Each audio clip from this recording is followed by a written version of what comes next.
ఓం శ్రీమాత్రే నమః. గ్రూపు సభ్యులందరికీ హోలీ పండగ శుభాకాంక్షలు. ఇవాళ శ్రీ లక్ష్మీ జయంతి. క్షీరసాగర మదనంలో లక్ష్మీదేవి ఆవిర్భవించింది.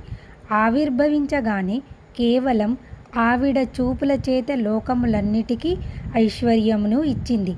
పచ్చటి కాంతితో తెల్లటి వస్త్రములు కట్టుకొని పద్మాసనే పద్మఊరు పద్మాక్షి పద్మసంభవే అని నల్లని కన్నులతో సొగసైన చూపులతో మాతృవాత్సల్యంతో అందరి వంక చూస్తూ లక్ష్మీదేవి పాల సముద్రంలోంచి ఆవిర్భవించింది.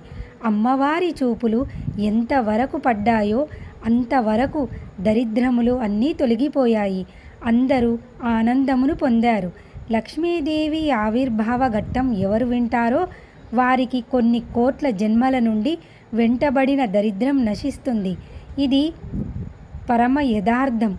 లోకమునందు మనము సుఖశాంతులతో ఉండడానికి ఐశ్వర్యము తప్ప వేరొక దిక్కు లేదు. అందుకని ఐశ్వర్యము ఉండవలసినదే. ప్రయత్నపూర్వకంగా నిరసించకూడదు. తృప్తి ఉండాలి. అమ్మ సమస్త లోకములకు తల్లివైన నీవు కూడా దయతో మాకు ఐశ్వర్యమును ఇచ్చి కాపాడు అని అమ్మవారిని స్తోత్రం చేస్తే అటువంటి తల్లి మనకు విష్ణు భక్తిని ఇచ్చి ఆనందమును కల్పిస్తుంది. ఓం శ్రీమాత్రే నమః.